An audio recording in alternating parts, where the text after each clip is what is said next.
Good evening and welcome. My name is Harmony Barker, and I am the Assistant Manager of Public Programs here at the 9/11 Memorial and Museum. It's my pleasure to welcome you to tonight's program, ISIS Without the Caliphate, What Happens Now? As always, I'd like to welcome our museum members and extend a special welcome to those turning into our live web broadcast at 911memorial.org/live. We'd also like to extend a special welcome to 9/11 Memorial and Museum Board member Andrew Senchak. Tonight's program will explore the unresolved questions surrounding ISIS that experts and policymakers have struggled with since the collapse of the so-called Caliphate in 2017. ISIS remains active and its influence is global, but without its territory and more recently without its leader. How has the threat changed? In addition, the end of the Caliphate spurred debates within the international community about responsibility for the detention, prosecution, and/or repatriation of ISIS fighters and non-combatant spouses and children. Following the recent withdrawal of U.S. troops from northern Syria, the spotlight returned to the ISIS women, some victims, others perpetrators, and children being held in the Kurdish-run detainee camps, and revived the debate concerning responsibility for their immediate safety and eventual prosecution. We are joined by Devorah Margolin and Graeme Wood, who will discuss these and other issues. Devorah Margolin is a senior research fellow at George Washington University's program on extremism, where she is also the project manager for the ISIS Files project. Her research primarily focuses on violent Islamist groups in the Levant, terrorism governance, and the role of women in violent Islamist groups. Her work has been published in peer-reviewed journals, Newsweek, and Foreign Policy. She is a contributor to the BBC, and her co-edited volume, Jihadist Terror, New Threats, New Responses, was published earlier this year. Graeme Wood is a staff writer for The Atlantic and the author of The Way of the Strangers, Encounters with the Islamic State, which was named a Foreign Affairs Best Book of the Year and won the Canadian Governor General's Award for Nonfiction. Wood has also written for The American Scholar, Foreign Policy, The New York Times, The New Yorker, and The Wall Street Journal. Wood is a non-resident fellow at George Washington University's program on extremism and King's College London's International Center for the Study of Radicalization. We'd like to thank both of our speakers for sharing their time and insights with us. Without further ado, please join me in welcoming Devorah Margolin and Graeme Wood in conversation with Executive Vice President and Deputy Director for Museum Programs, Clifford Channon.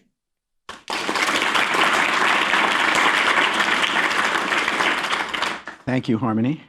I would really like to claim vast insight and the ability to forecast events. We were very innocent when we were planning this program. In fact, if you go back a couple of weeks, we did this program, again, what could be a more moderate, bland topic than diplomacy in the current era? And that was just before the news broke about all the Ukrainian stuff. And now this. So I think we just understand where things are going, and you have to come back for more programs to really get a sense of how this is all going to evolve. With that, though, I'm sort of stymied about where we begin, because this situation involving ISIS and Syria and the Middle East, the Kurds, we'll talk about all of this, but it has been turned upside down several times within the past couple of weeks. Of course, the raid and, no doubt, the extraordinary work that was done by the military and the intelligence folks to get there, it has to be the starting point, because I'd ask each of you what your impressions were as the news broke and the impact of Baghdadi's death, removal as the leader of Islamic State, ISIS, what that would mean for the future of the organization. Let me start with Devorah. Yeah, I was slightly surprised, because I think after the withdrawal of the U.S. from Syria and the announcement of the withdrawal from Syria, there was questions about, could such an operation even take place with the communication, who would be involved, turning their backs or leaving and feeling the feelings of abandonment among the Kurdish community. How could there be cooperation on this attack? And it's actually quite impressive it was able to happen even after the announcement of the withdrawal. The death of Baghdadi is significant, and it should be seen as significant, but it's not the end of the organization. We've seen leadership decapitation before, and it can perhaps create some struggles for the organization, but a group like the Islamic State, that has such a extensive bureaucracy, has other mechanisms in place to deal with this decapitation. Even before his death, there was issues and strife within the group and the ideology. I think we'll see a bit more of that come out. We might also see affiliates try to flex a bit of power. We were speaking before, but there's so many similarities to when we saw Al-Qaeda, the decapitation of the organization through the killing of bin Laden, how the group reacted to this. And I think we're going to see some similar patterns where, affiliates in Yemen or Nigeria might try to flex power, focus more locally, ignore the central organization. And I think we're also going to see kind of a struggle for power within the group.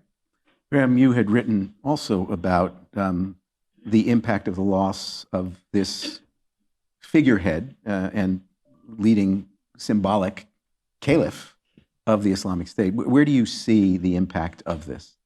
Yeah, when the news came out, I was in flight, and so I landed, and I got an email from an editor who was asking, using a word you just used, ask, is this just symbolic? How important is this that Baghdadi seems to be dead? And I responded, just symbolic. I mean, the symbolism is what is important about this individual. He was someone who was putting himself forward as the continuer of a kind of fantastic version of what classical Islam was. And the very fact of his being a symbol of that was able to get 40,000 plus people to immigrate to Syria. So I think even if we kind of diminish the importance of his death by saying it's symbolic, we need to understand exactly how important that symbolism was. Hugely significant, and I think it's a great turn of events that he's no longer breathing. Now, operationally, I think it is true that he was a figurehead. He was not calling the shots in any way that we can discern from the outside. In fact, there were these murmurs from within the group and from defectors from ISIS saying, what happened to this guy? He was our leader. We came to him because he was supposed to be leading us not just from on high, not just in a virtual way, not just in a way that we are saluting you from way behind the front lines. He's supposed to be fighting with us. And these defectors would say he's just been absent for months, perhaps even years at a time. So he was very far divorced from the day-to-day operations of the group, and that was taking its toll on the confidence that people had on his leadership. So the importance of his death is, first of all, there's no longer a Baghdadi to give your allegiance to. And then operationally, it probably has much less significance, but still very interesting to see where he was and to see what effect this has on his ability as a symbolic figure to inspire people more broadly. Question also is, of course, having lost the Caliphate, which he was instrumental in urging and establishing, and people moved to participate in, what was the impact of that before his death on his stature within the organization? The promises had been made, they had at least partially been kept, and then they had been broken. So was he already in decline in some sense because of what had been lost through the end of the physical caliphate? I think so. I mean, when I spoke to supporters of ISIS in its highest moments, 2014, 2015, they would describe the obligations that they had to ISIS as followers of the group, but they would also describe what ISIS was giving them in return. They'd say, if you give allegiance to ISIS, then it's quite literally a contract where you give general obedience to the caliph, and then he gives you in return what? He gives you an Islamic State. And that means he will be giving you a space in which Islamic law, as he has promised it, is being implemented. And he has not been able to do that for quite some time now. So the promises were grandiose, they were huge, and the fact that they were no longer being delivered means already we were seeing some disintegration of the confidence of rank and file members for Baghdadi. Devorah, do you think there's just now going to be a succession that someone moving into the leadership role can automatically claim to be the new caliph, or is that a step too far?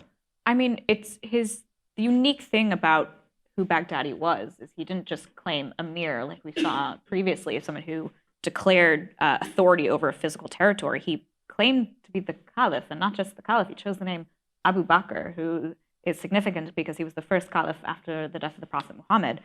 So he was really trying to signal the return to this status. And he claimed descendants from this dynasty. And to replace him will be quite difficult. And it'll be fascinating to see if the replacement will be called an emir or a caliph himself. I'd be impressed if they find another very qualified candidate, because you have to be from a specific family, from a specific place. And to find an individual who hit all those qualifications would be very difficult. So I imagine that the organization will be reluctant to name another caliph immediately. I wonder if each of you could just, and in various ways you have already penetrated the thinking and the writing of these groups, what is going through the minds of the followers today, the day after? Is this panic? Is this, well, we'll just move on? How do you think the rank and file, if we can characterize a general reaction on their behalf, how are they reacting, do you think, Devorah? Yeah, I mean, so social media, there's been a few questions, but mostly there's been no public statement by the organization. So there's been no admit that Baghdadi has been killed. And so most people are in denial. There's been a number of interviews in Al-Hol, for example, where women just deny it. They think it's a conspiracy theory cooked up by the United States that he's not dead. And so until there's an official announcement by the group, they're of the theory that all is fine. Beyond that, the group was preparing for this. They were preparing their members for this. And even back in 2014, there was this eccentric German journalist who went to Mosul, Jürgen Todenhofer, who he would ask people, can I speak to Baghdadi? I'd love to get an interview with Baghdadi. And the people who were hosting him on an official visit, they would say, well, why would you want to? He said everything that he needs to say. Everything else you can learn by learning the Quran and the early history of Islam. He's just a guy. He's going to die someday, and then we'll have another one. So I think they really thought that the existence of the state was much greater than this one individual. And by doing that, they were, by the way, learning from the mistakes of kind of predecessor movements, such as the true apocalyptic movement that seized the Grand Mosque in Mecca in 1979, where they made the mistake of saying, not only do we have a caliph, but he is the one who is prophesied to lead us to total domination. And then he thought, therefore, that he was impervious to bullets, to grenades. And so when forces came in to get them out of the Grand Mosque, he would pick up grenades that were thrown and just toss them back, thinking that he would survive. One of them blew up in his face, and so this caliph turned out not to be as impervious as they thought. And so every movement since then, with memory of this, and ISIS did descend almost directly from that apocalyptic group, has been more cautious to say, we're not an apocalypse now movement, but an apocalypse pretty soon movement. And so they were ready for Baghdadi to turn out to be mortal, which he has in fact. Sounds like a bad movie title, but never mind. Of course, this raid comes in the context of, what shall we call them, recent events in the region, where very quickly, very suddenly, President Trump announced that the small number of U.S. troops who were essentially there keeping just the stability of the various forces in place were going to be removed, and the area bordering Turkey in particular was now up for grabs. The Kurds, who had been the frontline fighters against ISIS in the very successful military campaign that ended the Caliphate, and the Kurds having lost tens of thousands, perhaps, of their own fighters, were now going to be left to their own devices or to make new alliances or whatever would turn out. The United States was washing its hands of the affair. So the context now for all of this, and we'll come to the prospects for ISIS after the cards are reshuffled, but what is happening on the ground as this raid is going on? The Russians, the Syrians, the Turks, the Iranians, are now in a much more fluid situation. They don't have to really consider what the United States might want out of this. And they're meeting among themselves and cooking up whatever they're cooking up for the future of this area. So talk first about the impact of the American withdrawal and the emerging situation with the others who have great interest in what goes on there. I'll let you go first, and then I'll move into impact. Yeah. Okay, so what I believe the New York Times quoted someone today as saying, "We outsourced our dying to the Kurds." That's how ISIS was destroyed on the ground. There were probably about 11,000 Kurds associated with the Syrian Democratic Forces, the SDF, who were the frontline forces. And we said, sorry, this is just not your decade, and we're going to abandon you to the mercies of the Republic of Turkey, which considers them a terrorist group that is as menacing, if not more so, than ISIS. So this has not been a great few weeks for that group, having apparently been abandoned by the United States and now worried that it will be ethnically cleansed out of northern Syria. The thing that I think we need to remember about this is that, yes, this was a betrayal, one that I think as Americans we should not be very comfortable with. It's also a betrayal that I think we could have sort of seen coming. I used to go to, before ISIS was a thing, to report on the camps of the kind of predecessor group of the SDF, the Kurds, the PKK camps in northern Iraq. And this was a group that did not naturally align, shall we say, with the values of the United States. It was a Maoist group that was actively pursuing an insurgency against Iran, yes, but also against Turkey, which at that time was a firmer but still a NATO ally as it is today. So I think we do need to acknowledge, though, that although we've betrayed this group, we probably needed to see coming at some point a reckoning between the United States and this group that we've allied ourselves with opportunistically, but that at some point we were going to discover that we were not entirely congruent with interest-wise. It's had real ramifications. We've already seen almost 800 women who were in IDP camps, not prisons, IDP camps. It's very important to emphasize that. Escape from Ain Issa. We've seen a number of prison breaks as well. The Kurds are worried about the ramifications of Turkey and the incursion, and it's forcing them to reshift their forces. And it means that there's going to be a humanitarian and national security issues that are going to evolve out of this as they start to move back in order to not come into direct contact with Turkey. So the issue of these people who are in prisons or camps now being let loose, the question, of course, has multiple dimensions of where do they go. But I suppose the first question would be whether or not there was a prospect for some reorganization or reunifying of these folks into, if not a caliphate, but some area where they can live and begin their work again. Yeah, I mean, absolutely. So the IDP camps are mostly made up of women and children. So Al-Hol is the biggest camp. It currently holds an estimated 68,000 individuals. 95% of them are women and children. Of that, I believe 55% of the children are under the age of 12. There's also 11,000 foreigners in that camp, so the majority of the individuals are Syrian and Iraqi. Of the 11,000, 7,000 are children, 4,000 are adults. So the camp is divided into two parts. It has the Syrian part, Syrian and Iraqi part, and the foreigner part. And there's been a lot of reports from academics, journalists, international bodies that are there, as well as the FDF, about what's happening in this camp. It should be emphasized that there are both victims and perpetrators within the Islamic State, specifically when we talk about women. There is agency, a decision to go over and join these groups that many women had. Some of them were naive and some of them were coerced. And so to paint every individual with the same paintbrush would be doing more harm than good. So either if you're painting them all as victims or all as perpetrators, they really need to be evaluated on a case-by-case basis. That being said, in the camp, there's still very much women who are ardent supporters of the group, who still believe in the Caliphate, who still believe in the cause.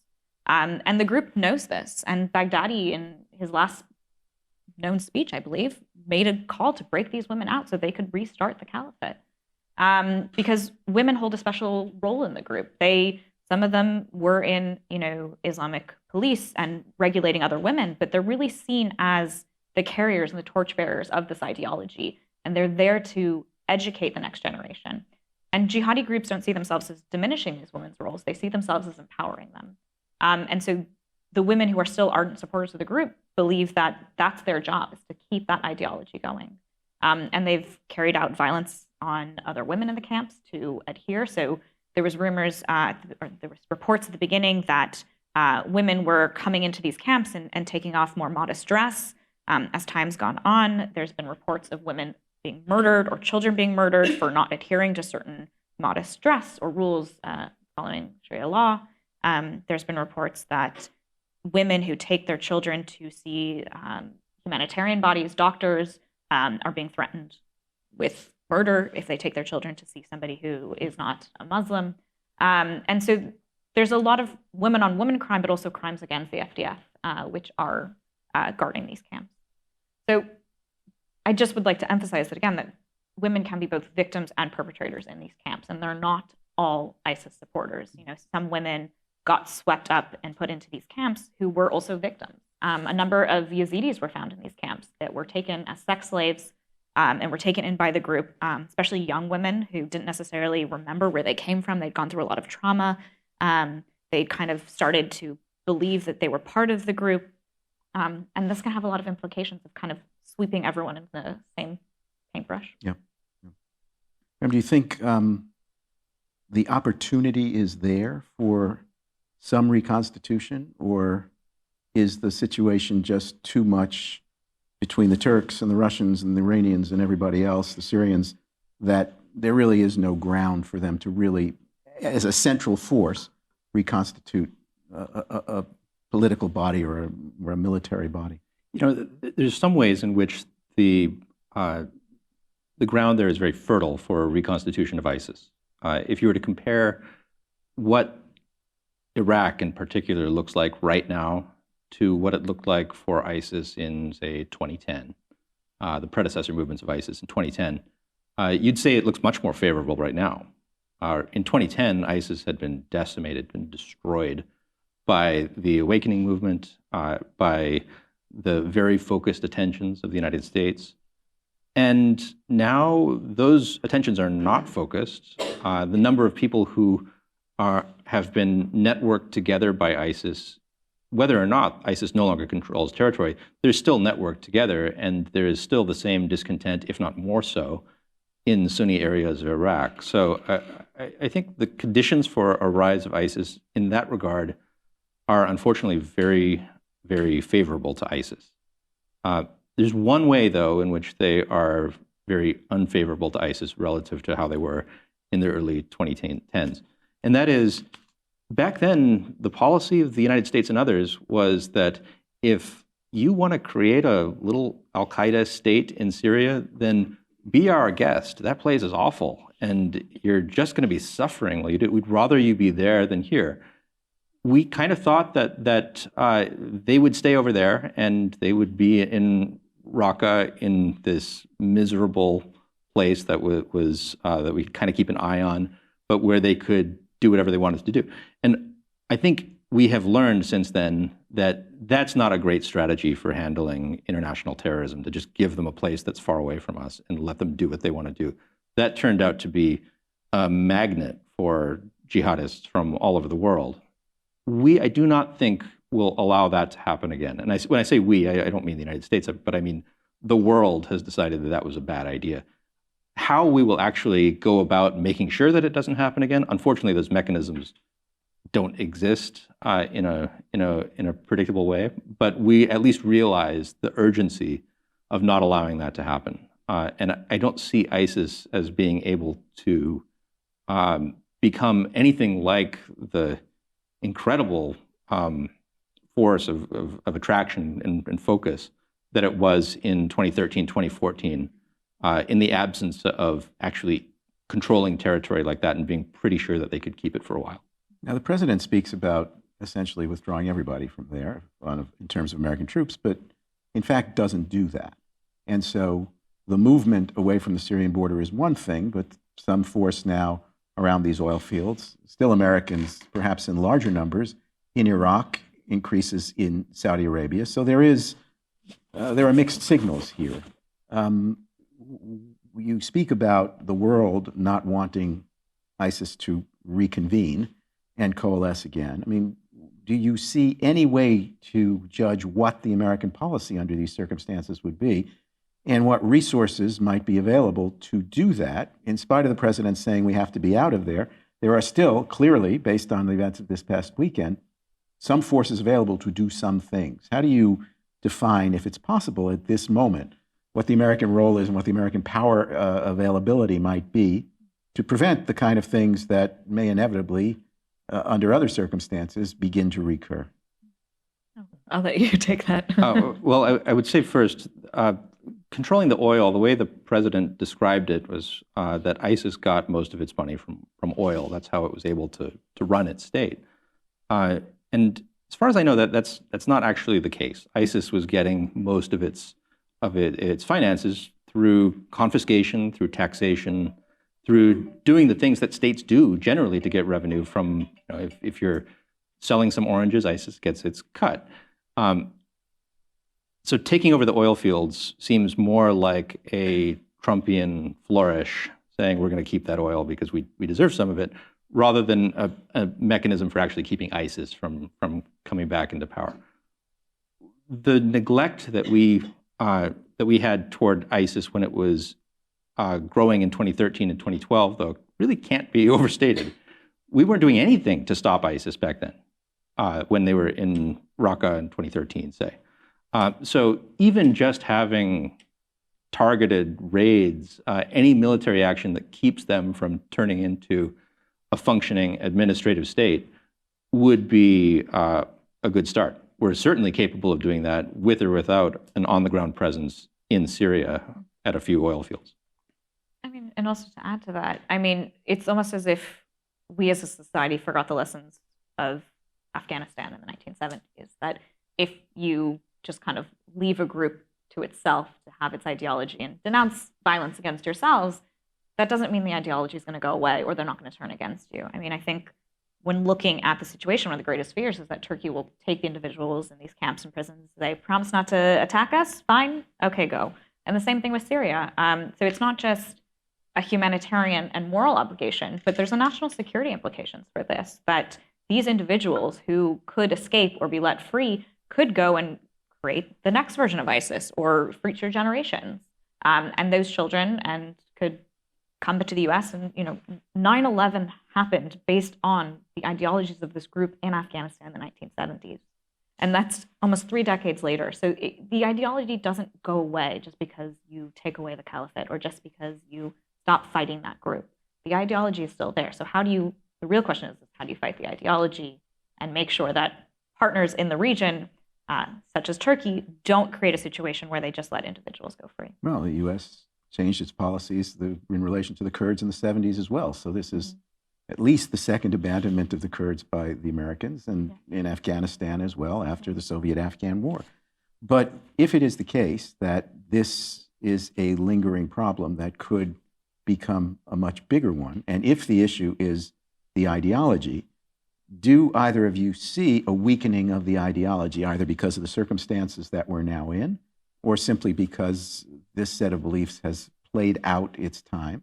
Or is there still a fundamental appeal here that may take a different form at some future point, but which will remain the threat that it has been, whether we were paying attention at any given moment or not? I think the threat still remains. I think if you look at the fact that, Syria and Iraq and the Caliphate has failed, but affiliate groups have kind of sprung up all over the world, from the Philippines to Yemen to Libya to Nigeria. You have affiliate groups associated with this ideology. The ideology is not going anywhere. And I think even if you look at the group itself and the attacks carried out by the group, most of the attacks, when you're talking about Europe, were inspired by this ideology. So people who were never even in contact with the group. So it's not as if the organization gave orders and money and individuals then executed those orders. These are people who are inspired by this ideology.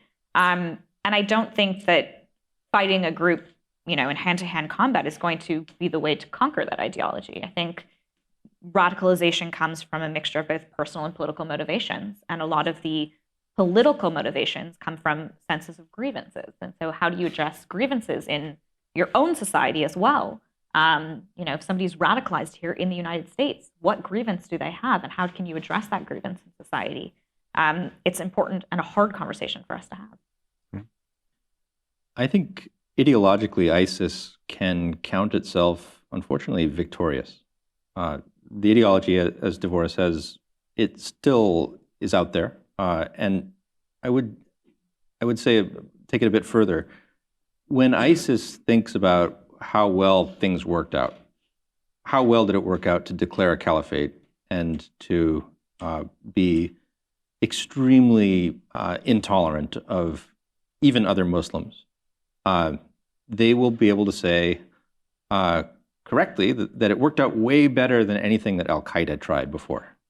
What were the deliverables that Al-Qaeda had? Well, killed thousands of Americans in a single day. We'll say, well, we liked that. But then we lost the only state that was openly sheltering us rapidly. Whereas ISIS will say, we created a state, we created a paradise, and it actually felt like a paradise to people while we had it. They'll say, we got closer than we've ever gotten before by doing this. So I'm sorry to say that although we're in this maybe brief triumphant moment of being able to say that Baghdadi was killed, he was killed without a loss of an American life. He was killed while hiding in a tunnel. That's great, but unfortunately, his followers will remember him as a visionary, and they'll think about ways to revive the ISIS project rather than ways to replace it with something else. Given his death and the shaky circumstance of ISIS currently, given that he was hiding in Idlib province, which was not where the ISIS base was, is there the possibility, do you both think that there might be some reshuffling of the deck among these jihadi groups? Is there a way in which they could come together and reinforce one another instead of, as they have in previous circumstances, fought one another? Or are those differences, however small they may seem to the outsider, are those differences such that it really does define a red line in these intergroup relationships? I think on the leadership level, the differences are profound. These groups were yelling at each other. They were engaging in a food fight across Syria that resulted in some direct hits that will not be forgotten soon. So I don't imagine that ISIS and the various flavors of Al-Qaeda will suddenly reconcile and become something bigger. That said, there are realities on the ground right now. One of those realities is that Idlib is one of the few places where there's just no way that there's going to be a conquering army that absolutely wipes out all of the jihadist groups there. And the many people from ISIS who have fled from the destruction of the Caliphate, many of them will have gone, I'm sure, to that territory and will have sought refuge, and some of them will have received it. So on the rank and file level, there might be a bit of a shuffling of the deck, but I don't think it's going to reach some new equilibrium with the monster twin jihadist movement. I think also when you look at the Al-Qaeda versus ISIS kind of struggle for power that's been happening, for a long time, Al-Qaeda was just forgotten by the policy and international community. And I think that Al-Qaeda has been slowly working on its affiliates and building up its persistence and saying, look, ISIS sees it as a success, but Al-Qaeda is saying what happened to ISIS is actually a failure, and our long-term goals of waiting are actually the right way. And so there is going to be a struggle for power, but I think Graham's absolutely right. Idlib's the great example of this. Is if you look at the history of these groups and who fought with who in the beginning, against whom, there was a lot of, I would say, swinging happening in the beginning. Fluidity, yeah. In which, the realities on the ground shape, what happens, and also personal relationships and tribal issues that were at play as well. And so Idlib has become not necessarily a hotbed, but a safe haven for a lot of different individuals, and relationships that were built over the last decade are coming into play. There was rumors about who was hosting Baghdadi there, and he was a member of an offshoot of HTS. And why would he, as an offshoot of HTS, which is associated with Al-Qaeda, be hosting Baghdadi? And there's a lot of unanswered questions, and a colleague of mine has a forthcoming report on this, so keep an eye out for that. You mentioned, Devorah, earlier that some of the subgroups in different parts of the world might feel more assertive at this point in time.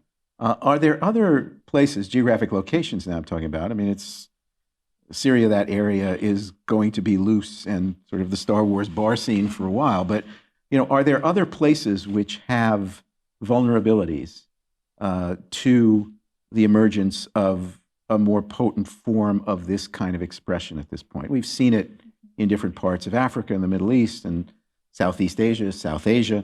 So there's a whole wide map where this might be possible. But is there a particular place or places at this point in time where things are a brew that haven't really been getting the attention they might otherwise get? More than a brew, I think it's going to be interesting to see. So, again, I study groups and I study their evolution, and I can't always help but hark back to examples we've seen. But Al-Qaeda Central asking Al-Qaeda in Iraq to send them money, and that being seen as one of the triggers for why Al-Qaeda in Iraq decided to split off from Al-Qaeda Central and say, actually, no, we don't want to support you. You're a failing organization. We can do this better. And so what I think might be happening is affiliate groups, if ISIS becomes desperate, affiliate groups could say, you know what, we're going to focus more on our local territory right now. Maybe we'll be able to create a caliphate here in our local areas. And I think there's going to be perhaps a pushback between ISIS and its affiliates, especially if there becomes a vacuum and no leadership in place. I had one ISIS follower say to me, the caliphate lives on as long as there is one street in one neighborhood where Islamic law is implemented with the properly constituted caliphate in charge. So I think that you want to think about where are the places where that might happen, where there are enough sympathizers, where they might be able to have that confidence that they can actually do this. The places that are like that are places where there is extraordinary misgovernance, lack of governance. They're places where people do not trust the real government, the national government, the government that you and I would recognize as a real government, to look out for their interests. And what that is likely to mean, too, is places where there is de facto anarchy. So the places that I might look to, parts of Yemen are probably ones that we should keep an eye out. The southern Philippines has already had some pretty spectacular ISIS attempts to take control of territory. And then the Sahel. These are the usual suspects, to be honest, maybe with the exception of southern Philippines, which we haven't heard much of until recently. Let me ask about Iraq and the adjoining areas to Syria where ISIS had spread, where the Sunni population is the majority and dominant. Let's talk about misgovernment. So is there possibility of a foothold there, or did the damage that they caused, will that weigh too heavily on people's thinking about a renewed appeal for this group? I think that the ISIS brand is not dirt in Iraq right now, in Sunni areas of Iraq. Remember, ISIS took control there in part because they considered the government of Baghdad a sectarian Shiite government. I'm quite certain that they still consider it that, and they don't think that government has their best interests as Sunni Arabs in mind. So I think it's pretty likely that ISIS, with a combination of that discontent, that lack of confidence in the Baghdad government, and then lastly, the capability of ISIS, which is now demonstrated and still exists, to have a threat advantage against that government, to rule the night, to be sure that anyone who was working directly with Baghdad would not be able to sleep well at night and would worry that the next motorcycle that passed him on the street had a gunman in the back and was going to pop him in the head. I think Iraq is looking pretty awful right now. Devorah? Yeah, I think it's interesting to notice that even those that have never been associated with ISIS are not showing confidence in the government. There's protests that are happening, for the last almost 2 weeks now, all over Iraq. Interesting enough, they're not really happening in Mosul because a lot of people there have expressed fear that if they do take part in these protests, that they'll be seen as ISIS supporters. So I think, so there's been a lot of talk about who stayed behind when you talk about Iraq, specifically in very Sunni areas. Some people stayed behind because they were supporters, and some people stayed behind because they couldn't get out. And there was also, through the ISIS files and the work we've done, we know that when ISIS took over bureaucratic bodies, they basically killed or fired individuals they deemed to be undesirable, and told others, stay or we kill your whole family. Show up to work tomorrow or your whole family is going to be murdered. And so it's not so black and white about who stayed and full ISIS supporters. But I do think there probably is some sympathy still in certain areas for the group. And we mentioned it earlier, but I do want to come back to this idea of tens of thousands of women and children who are sort of at loose now, or will be if the camps and the prisons are not attended to, some of whom have a nationality claim to come back to Europe or the United States. And there is, in some countries, resistance to the idea of allowing them to act on the basis of a national claim. This has humanitarian, legal, and geostrategic implications. And yet, it's completely up in the air at this point. There really is no way to point out a direction that this is going to resolve in. Yeah. The U.S. is also a very interesting case in this matter. We know that the FBI has estimated 300 individuals went over at the program on extremism at GW. We were able to identify 82 of those individuals, 15 of whom were women. So the numbers are quite small. Of those individuals, 17 have been returned, 12 men, 5 women. Only 2 people have not either been prosecuted or have trials against them. So the U.S. has kind of been very actually vocal in encouraging not only to bring their own citizens back, but to encourage other countries to do so as well. They've even taken custody recently of 2 British citizens who the British refused to take back. And countries such as the UK, France, have not only taken citizenship from individuals, but refused to take many of their citizens back. The UK had approximately 900 individuals who went over. I believe the number returning is about 150, 40 of whom have been either had prosecuted or have some sort of charges against them. So in the US, we have a legal system set up that allows us to deal with these individuals. The UK, France, Germany don't necessarily have the ability to prosecute these individuals, which leads to a huge backlash. People don't necessarily want these individuals to come back if there's not going to be some sort of ramifications, which is understandable because everyone should be looked at on a case-by-case basis. If they broke the law, if they, killed people, took part in an organization that brought back human slavery, sanctioned rape, they should be prosecuted for their crimes. And it's really encouraging these countries to set up the infrastructure to address these crimes, bringing them back, and rehabilitation. And for adults, that means putting them on trial. And for children, it means making sure that you have the infrastructure in place to deal with children who have seen and perhaps perpetrated violence, not by their own agency, but because they were born or brought to this organization, had no agency in it because they are children. And we do know how to deal with child soldiers. There's a lot of infrastructure out there about how to deal with people who were forced to be child soldiers, and we need to use that infrastructure. I would like to add, though, that the infrastructure that we have to deal with adults who have been in ISIS territory is not entirely satisfactory, and we shouldn't expect too much from it.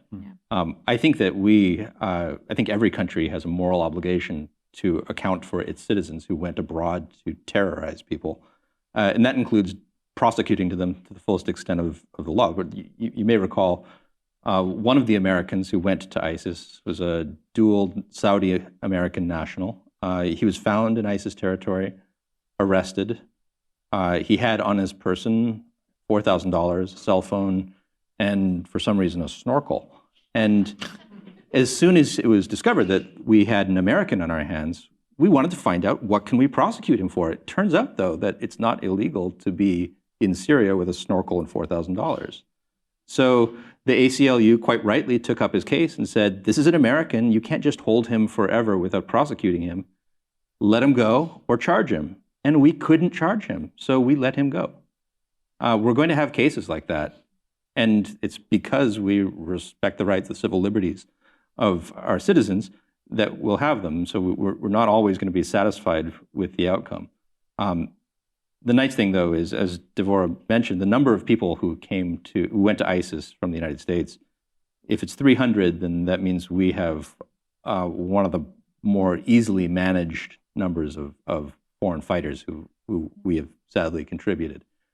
Consider other countries. Russia, we're not even sure how many that went over, but it's somewhere in the 5,000 to 10,000 range. Do you think Russia has the ability to digest back people who have gone to Syria and who have acquired skills of battle, and have become habituated to extreme violence and are going back to a country with a recent tradition of jihadist violence? I do not think that Russia is capable of dealing with that, which is why one of the policies of Russia has been to let them go in hopes that they will jump headfirst into the meat grinder of jihad in Syria and never come back. But it's an enormous problem that's faced more by other countries than by us. Yeah, it doesn't really sound like, whether because of the numbers or because of the legal systems in a variety of places, that the structures really are in place to take in large numbers of people. I think children must be disaggregated from adults. Yeah. I think that's the number one thing. You know, we always say women and children, women and children. Women have agency. Women are adults. Obviously, in certain situations, there's coercion, there's victimization, but they're not children. Children are victims. And so children should be treated as such. So the ability to basically leave them there's not just the moral and humanitarian obligation, I think, but there is a security obligation. I think we're creating a hotbed and a breeding zone for the next generation of jihadis who will come and attack us here in the West. And I think that that's a huge flaw in our thinking. It does not really seem like there's a very neat box to put this No. in. Let's see if we have any questions from our audience. There will be microphones any moment now. Hang on one second. Yeah, in the middle there. Just wait for the mic, please.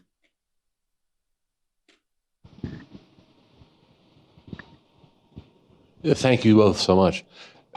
You speak of a conflict between Al-Qaeda and ISIS that has come to blows, that the two groups fight one another. And actually, I was not aware of that. Can you fill us in a little more on that, the war between ISIS and Al-Qaeda? So what's the origin? What's the reason that they can't just all line up behind this vision of jihad? I mean, they have the same end goal. How they get there is very different. And, you know, I would describe in very plain terms, you know, Al-Qaeda's end goal Al-Qaeda's plan is kind of the long game. They're going to sit and wait, and they're going to play it out, and they're going to watch, while ISIS takes kind of the more in-your-face, we're going to declare this caliphate now approach. I mean, the end goal for violent Islamist groups is, and I'm including those inspired originally by the Muslim Brotherhood ideology or from Shia ideology, is the world to be ruled by their version of Islam. And for there to be an Islamic State ruled by their leader, be it Sunni or Shia, and for all of us to kind of be living in that world. How you get there is very different. So some people believe in immense violence on your territory. Some believe in immense violence on their territory. So the battle at home first versus do you fight this is very complicated, sorry, the near enemy versus far enemy. Who do you start the battle with? Do you start the internal struggle among the Muslim community first to win everyone over to your side and then start fighting non-Muslims? Or do you start with the non-Muslims and then win people over to your side that way? So, I mean, there's a whole PhD on this, but yeah, there's a lot of differences between the groups, but the short version of the history is that ISIS broke from Al-Qaeda and said, all right, we're doing what you say you're going to do eventually. We're going to declare a caliphate and make this state that's your desired end state. And you right now, after we've demonstrated our disloyalty to you, you will bow down before us. And when Al-Qaeda said no, ISIS said, well, that makes you as bad as anyone and we're going to fight you.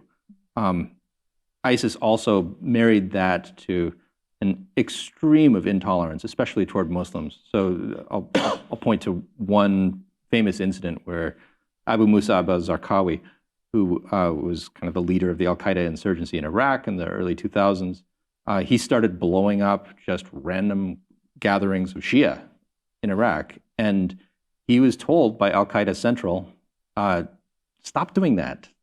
These are just ordinary people. They're dumb. They haven't been educated. They haven't been told that being Shia is bad. And there's still hope for them.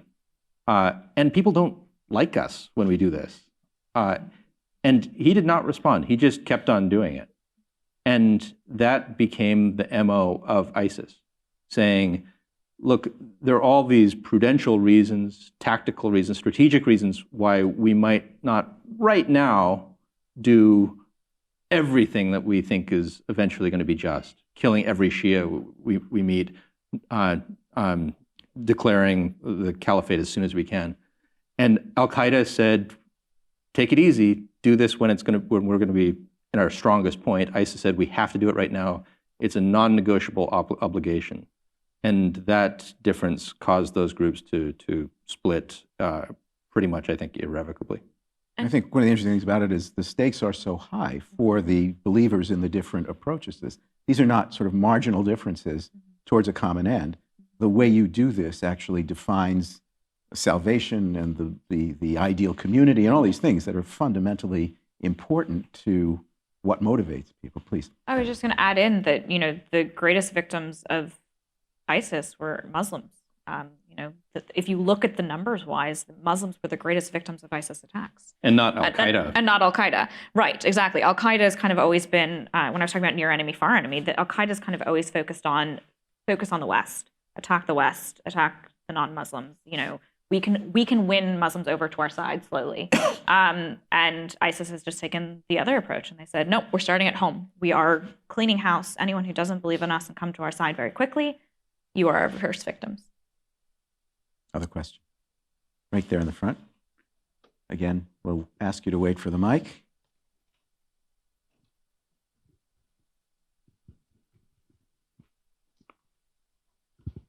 Thank you both for being here. So my question is, you sort of mentioned AQ offshoot elements just throughout the Levant, and you also mentioned escaped foreign fighters and also cross-ideological collaboration. So to wrap that all together, do you expect with the U.S. pulling out and prison breaks and foreign fighters potentially escaping, most likely escaping, them to kind of bolster AQ elements within the Levant or to try to go back to an ISIS core or whatever remains of it? I think those that are attracted to the ISIS ideology are going to stay. Like I said, the whole near enemy, far enemy, how you're getting there is hugely important to people. That being said, are there going to be small strategic alliances in the beginning as they try to rebuild? I think probably. But I think they'll think of those as small strategic alliances in the beginning while they try to rebuild and then carry out the ideology they continue to believe in. Gentleman there.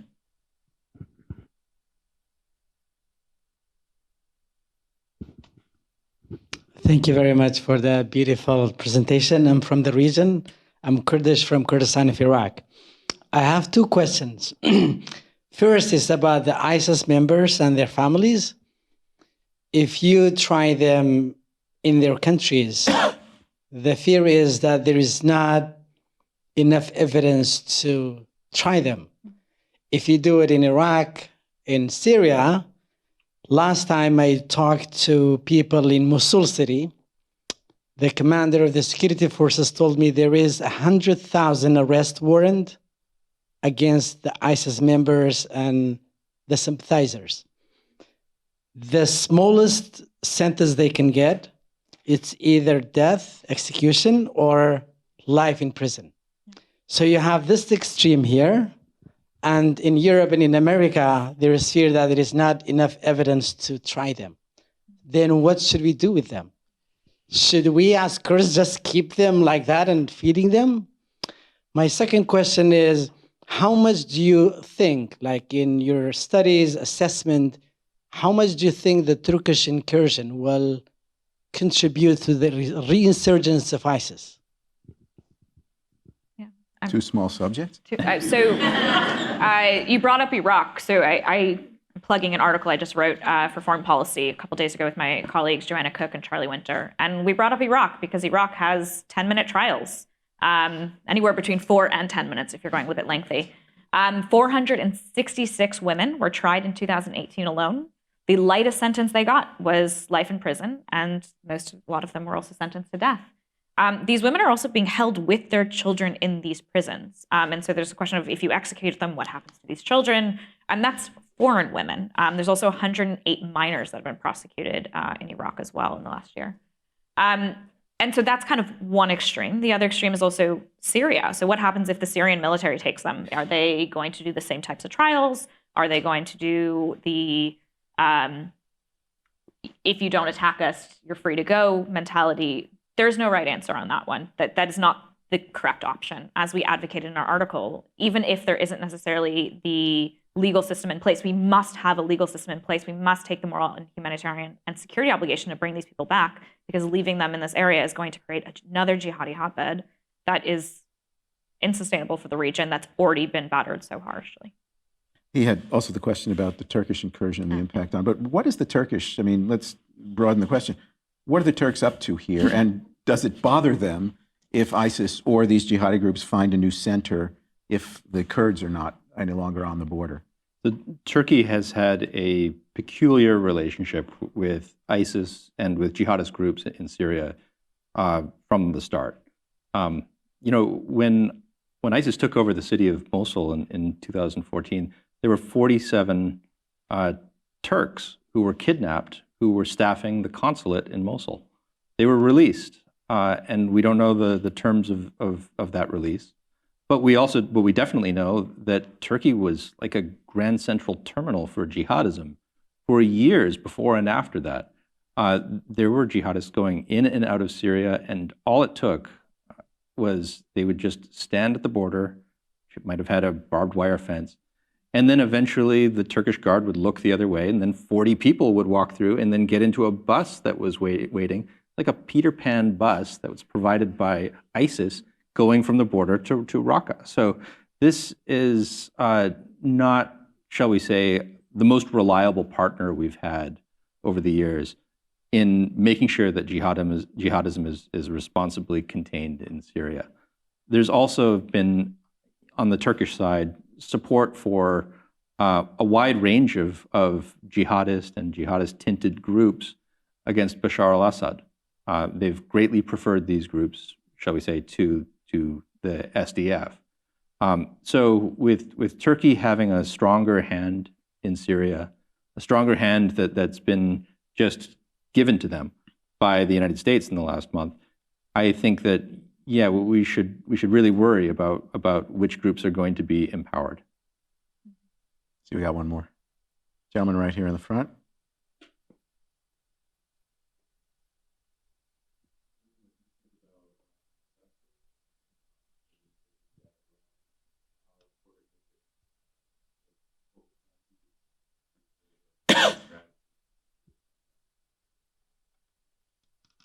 I don't know if everybody could hear. The question was about the successors to Baghdadi. You know, as Devorah mentioned, we haven't even had confirmation from ISIS that they agree with us that we have killed Baghdadi. So I think that has probably something to do with the distance that Baghdadi kept between himself and the other arms, say the propaganda arms of ISIS, where they may literally just not know whether it's true that Baghdadi has been killed. They may not be ready to name a successor because they haven't figured that out yet to their satisfaction. There are names that have been batted around. There are people who have been with the movement for quite some time whose names have been mentioned. I don't think it's going to matter as much, though. It was very important that the enemies of ISIS eliminate the first caliph. It'll be much less important that the second one be eliminated. The inspiration that Baghdadi was able to give is going to be greater than any of the people who will replace him. Baghdadi had a kind of unique combination of long time in service in jihadist service, also a background as a scholar, and as Devorah mentioned, membership in the tribe of Quraysh, which classically has been a criterion for being a caliph. There may be others that have at least the last of these, but no one will combine all of them. Thoughts on the succession? I mean, we were chatting about this before. I mean, there's so many names that could come up, but I think the idea is that I don't necessarily know if it's going to be a caliph even. I think there might be an emir. There's no physical territory. The caliphate has kind of, that dream has failed. So there might be another emir who's in place who kind of brings the organization back to its glory, and then a new caliph who hits all three that they will be grooming from a young age that will be the next caliph. But I don't think who the leader is truly matters because it's the ideology, and it's beyond one person. It's the ideology that inspires. But is it fair to say that the ideology is centered on this idea of the establishment of a physical caliphate, regardless of how long it may take? Yeah. Do you see that that will not change in ISIS's I think that outlook? the idea of reestablishing that caliphate again it's not going anywhere, and it's going to be immediate. I agree. There were, if you ask people who went to travel to ISIS territory, there were a lot of different pushes and pulls of why they went. Maybe life wasn't great at home. Maybe they thought there was a paradise coming. There was one thing that they all agreed on, though, which is there is an Islamic State here that is properly constituted in the classical mode, and that means it's headed by a caliph. So ISIS may just have to face the reality that it can't have this because it doesn't control territory in the old sense. But if it does that, it's giving up something that was a previously non-negotiable aspect of its brand, and that'll represent an admission of defeat. One more thing I'll say, the president today announced that there was another assassination of a major ISIS figure whom he characterized as the successor to Baghdadi. That's a guy named Abu al-Hassan al-Muhajir. And it seems unlikely to me that he was actually the successor to Baghdadi. He was, however, the second best known name because he was the official spokesman of the group. And you know, to be the official spokesman of ISIS it's not quite like being, you know, Sarah Huckabee Sanders. It's a much more important role, a decision-making role. But the name al-Muhajir means the immigrant. Why does that matter?